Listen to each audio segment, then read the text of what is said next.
Oke, selanjutnya jurnal pada topik kali ini yaitu yang pertama Archipelagic Governance Leadership di Kepulauan Bangka Belitung. Nah, penelitian ini melatar belakangi kondisi Kepulauan Bangka Belitung yang secara geografis merupakan wilayah kepulauan dengan ketergantungan ekonomi yang tinggi pada sektor pertambangan dan timah. Nah, meskipun memiliki potensi kelautan yang besar, tetapi Bangka Belitung ini memiliki beberapa permasalahan strategis antara lain yaitu rendahnya anggaran untuk program-program kelautan dan kepulauan di daerah Bangka Belitung tersebut. Nah, yang kedua, kurangnya optimal peran gubernur dalam mengembangkan potensi maritim dan kepulauan.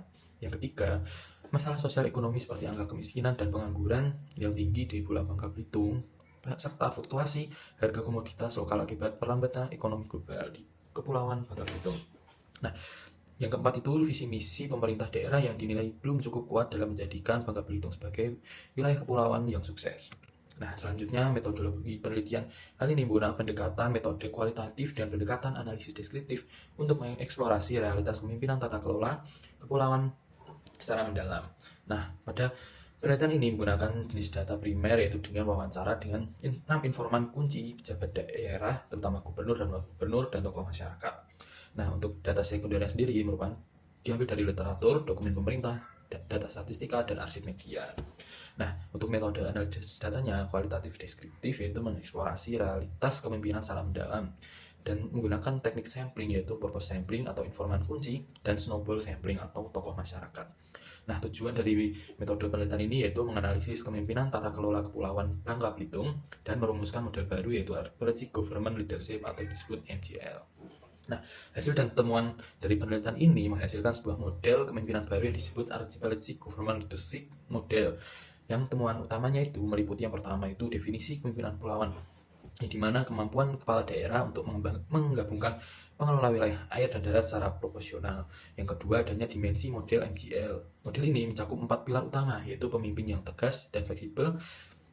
Nah, situasi kondisi kepulauan yang efektif dan efisien, visi misi organisasi memiliki arah masa depan yang jelas. Yang ketiga, yaitu analisis strategi, yang dimana ditemukan bahwa pemerintah daerah belum sepenuhnya menerapkan strategi, budaya, dan motivasi inovasi, serta porsi anggaran untuk organisasi perangkat daerah atau disebut OPD yang menangani urusan kepulauan masih belum proporsional. Nah, untuk saran pada penelitian ini yaitu penguatan visi misi, yang dimana gubernur perlu lebih mengemplisit dalam mencantumkan sektor kepulauan sebagai arah utama berhasilan visi daerah. Yang kedua, alokasi anggaran, yang perlu ada pemberian porsi anggaran bagi instansi yang menangani urusan kelautan agar program pengembangan potensi laut berjalan secara optimal. Yang ketiga, adanya penerapan budaya organisasi, di mana nantinya menciptakan budaya kerja yang mendorong inovasi di kalangan staf pemerintahan untuk mendukung pencapaian visi kepulauan. Nah, yang keempat yaitu melibatkan masyarakat, yang dimana nantinya terus melibatkan masyarakat sebagai target utama pembangunan dalam proses peningkatan kehidupan kepulauan di Bangka Belitung itu sendiri. Terus selanjutnya kita masuk ke jurnal yang berjudul Revisiting Regional Governance dan Regional Development yang ditulis oleh Lin Boli dan kawan-kawan. Penelitian ini membahas hubungan antara regional governance dan pembangunan regional.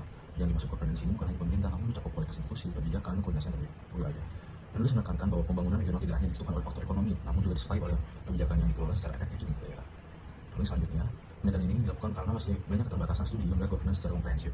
Selama ini banyak penelitian yang hanya melihat satu aspek seperti desentralisasi atau pendidikan saja.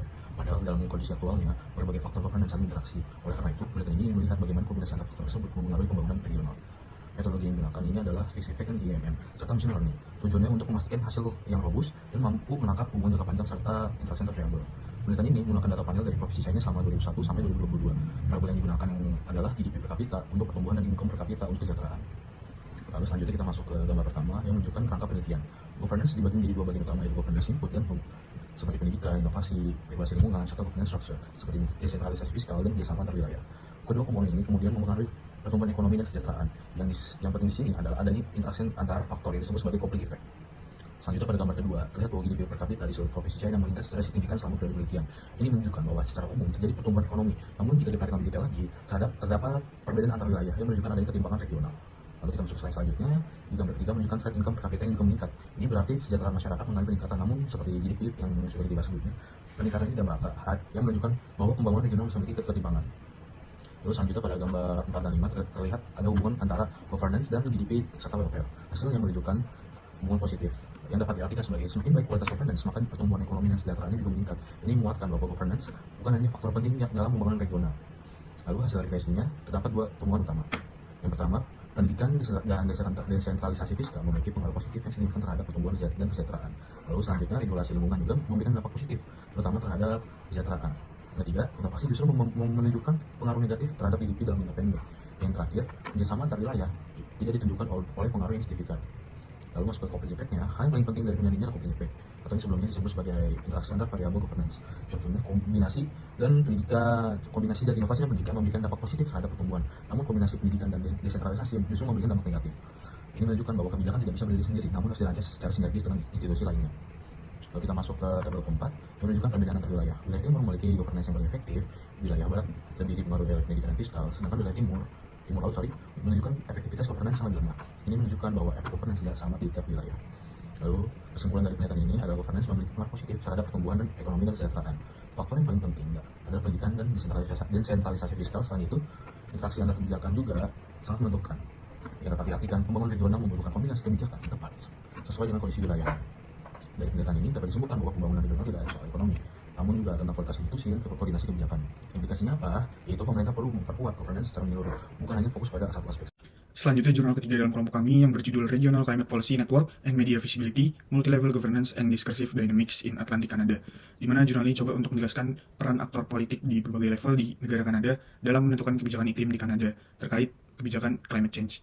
Karena dalam jurnal ini menyebutkan kalau selama ini aktor pemerintah di level regional masih relatif diabaikan perannya, atau disebut missing middle, di mana peran yang diabaikan tadi sebetulnya memiliki peran strategis di hierarki governance di negara Kanada.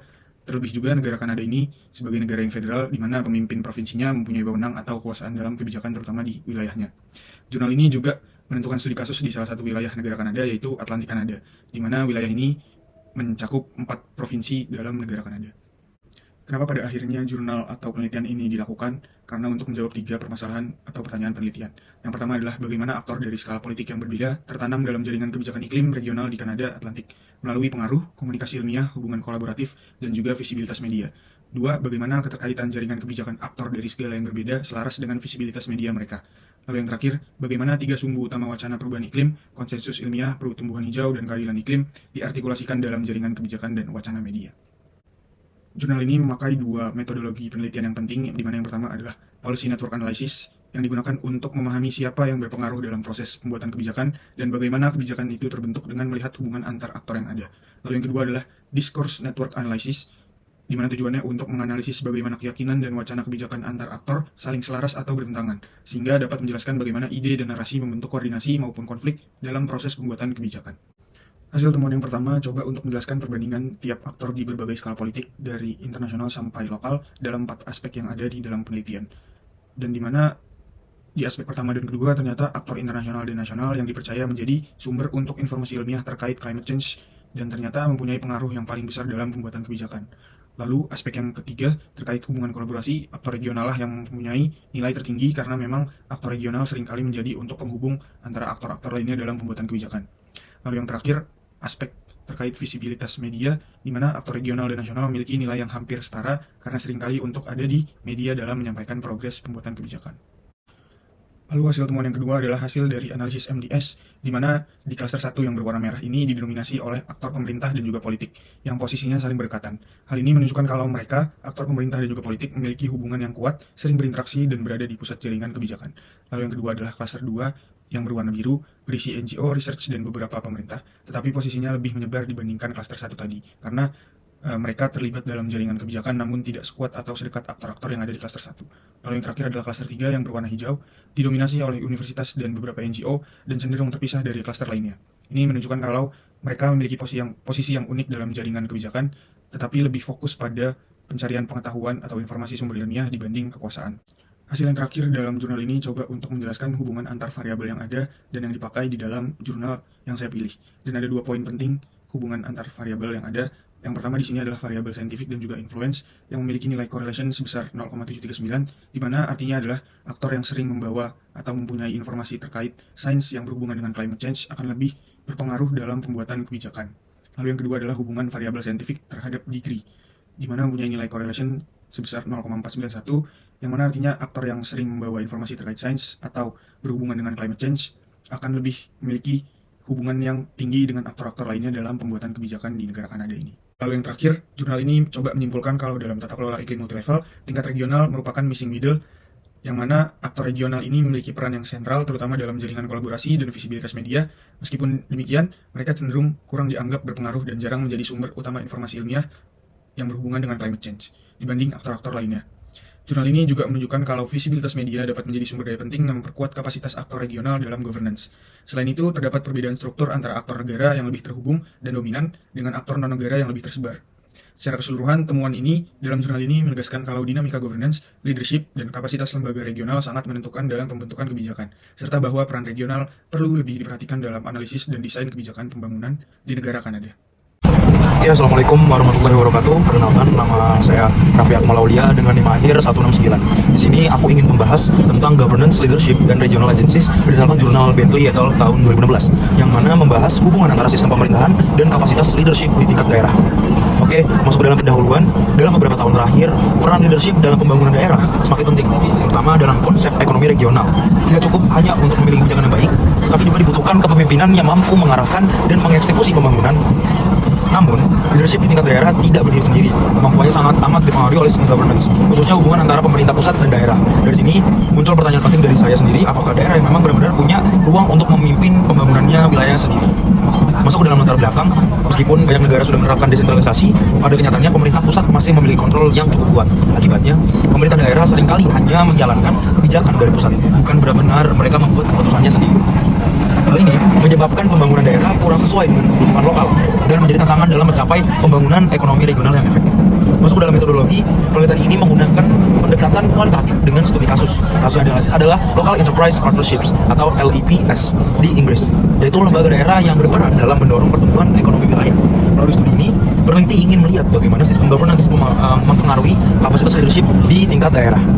Masuk ke dalam poin temuan utama, hasil penelitian menunjukkan bahwasannya kekuatan leadership di daerah sangat bergantung pada seberapa besar kontrol pemerintah pusat. Dalam sistem yang lebih sentralistik, daerah itu cenderung hanya menjalankan kebijakan yang sudah ditentukan. Sebaliknya, ketika daerah memiliki otonomi yang lebih luas, mereka bisa lebih fleksibel dalam menentukan strategi pembangunan sesuai dengan kebutuhan wilayahnya. Contoh adalah daerah istimewa Yogyakarta yang memiliki daerah otonomi khusus, yaitu daerah istimewa. Jadi mereka dapat menerapkan sistem-sistem pemerintahan berdasarkan dengan daerah mereka sendiri. Oke, next kita masuk ke dalam model atau tabel. Pada bagian ini, teman-teman bisa melihat bahwasannya ditampilkan model yang menjelaskan hubungan antara governance dan leadership. Intinya adalah kekuatan leadership di daerah itu tidak selalu sama, tetapi sangat bergantung pada sistem governance yang diterapkan. Jika pemerintah pusat memiliki kontrol yang lebih besar, maka ruang gerak daerah menjadi terbatas dan leadership cenderung lebih lemah. Sebaliknya, jika daerah diberikan kewenangan yang lebih luas, maka leadership akan lebih kuat karena daerah bisa menentukan kebijakan sendiri sesuai kondisi daerah tersebut. Contohnya adalah ketika kepemimpinan Wali Kota Solo di saat pemerintahan Presiden Jokowi, yang mana Solo memiliki, bisa dibilang adalah sebuah privilege karena adanya hubungan politik of interest antara bapak dan anak, sehingga teman-teman bisa melihat bahwasannya keuangan dan APBD daerah Solo itu bisa dibilang besar sekali. Kesimpulannya adalah leadership di daerah itu tidak hanya ditentukan oleh kemampuan individu para pemimpin masing-masing, tapi sangat dipengaruhi oleh namanya sistem governance. Jadi tanpa adanya ruang otonomi yang cukup, daerah akan kesulitan mengembangkan potensi ekonominya secara optimal. Oleh karena itu, diperlukan keseimbangan antara kontrol pemerintah pusat dan kebebasan daerah agar pembangunan regional dapat berjalan lebih efektif. Cukup sekian dari aku. Terima kasih sudah menyimak. Wassalamualaikum warahmatullahi wabarakatuh.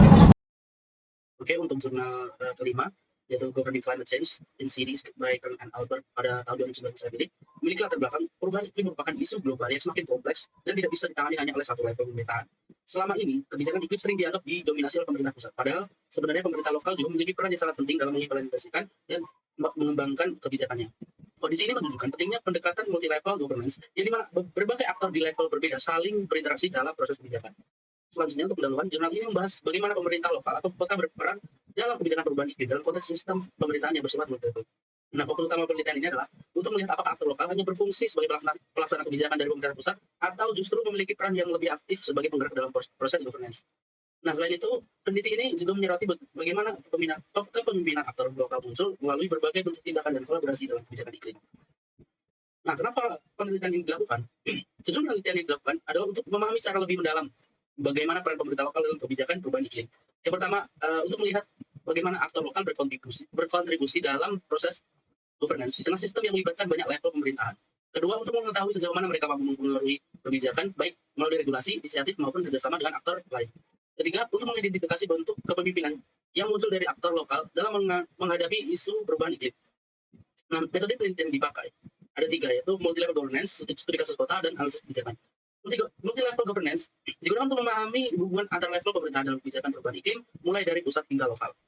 Studi kasus kota, penelitian ini dilakukan pada beberapa kota di Eropa untuk melihat praktik kebijakan iklim yang ada di tingkat lokal. Yang ketiga atau yang terakhir adalah analisis kebijakan, digunakan untuk mengidentifikasi bagaimana pemerintah lokal berperan dalam perencanaan dan implementasi kebijakan. Oke, untuk hasil temuan 1, pemerintah lokal tidak hanya berperan sebagai pelaksana kebijakan dari pemerintah pusat, tapi juga sebagai aktor aktif dalam governance perubahan iklim. Nah, mereka terlibat dalam berbagai bentuk tindakan, yang dari kebijakan internal, penyediaan layanan publik, sampai pembuatan regulasi yang mendukung pengurangan emisi dan adaptasi perubahan iklim. Pemerintah lokal juga memiliki peran penting dalam hubungan berbagai aktor, seperti pemerintah pusat, sektor swasta, organisasi masyarakat, dan warga dalam proses kebijakannya. Untuk yang kedua, penelitian ini mengidentifikasi 4 bentuk utama peran pemerintah lokal dalam governance perubahan iklim. Keempat bentuk ini menunjukkan bahwa aktor lokal memiliki cara yang beragam dalam mempengaruhi kebijakan, baik secara langsung atau tidak langsung. Nah, di antara keempatnya, model enabling menekankan pada kolaborasi antar aktor yang menjadi kunci dalam proses governance. 4 governance oleh pemerintah lokal yang meliputi self-governing, provision, authority, dan enabling. Untuk self-governance sendiri berfungsi untuk mengatur diri sendiri melalui kebijakan internal dan praktik organisasi, sedangkan provision menyediakan fasilitas layanan publik dan program yang mendukung aksi iklim tersebut. Untuk authority menggunakan kewenangan, regulasi, dan penegakan aturan untuk mendorong tindakan iklim. Yang terakhir ada enabling yang memfasilitasi dan mendorong kolaborasi antar aktor serta menciptakan kondisi yang mendukung. Untuk yang teman yang terakhir yaitu governance perubahan iklim bersifat multi level, sehingga membutuhkan koordinasi yang kuat antar level pemerintahan. Nah, kepemimpinan aktor lokal muncul dari kemampuan mereka yang dalam mengambil inisiatif, berinovasi, dan membangun kerjasama dengan berbagai pihak. Tapi tidak semua pemerintahan lokal memiliki kapasitas yang sama. Perbedaan sumber daya, dukungan politik, dan kemampuan kelembagaan membuat peran dan pengaruh mereka dalam kebijakan dapat berbeda-beda. Keberhasilan kebijakan iklim sangat dipengaruhi oleh kapasitas dan peran aktif pemerintah dalam berkolaborasi di berbagai level. Di sini di kanannya ada diagram alur governance multi level untuk iklimnya. Bisa dilihat di sini ada level-level dari level global, level nasional, regional, level bahkan lokal. Adapun yang komunitas juga ada ikut serta. Nah, kesimpulannya adalah kolaborasi fragmen akhirnya Nah, untuk kesimpulannya adalah kolaborasi multilevel berkelanjutan. Jadi maksud keberhasilan aksi iklim membutuhkan struktur tata kelola yang solid, berkelanjutan antara tingkat global, nasional, regional, dan bahkan lokal. Pemberdayaan pemerintah lokal, optimalisasi peran pemerintah lokal melalui penguatan kapasitas sumber daya dan kemandirian dalam perumusan kebijakan adalah faktor kunci keberhasilan. Inklusivitas warga dan aktor, kebijakan iklim yang efektif dan adil harus mengintegrasikan partisipasi bermakna dari komunitas dan berbagai aktor non pemerintah.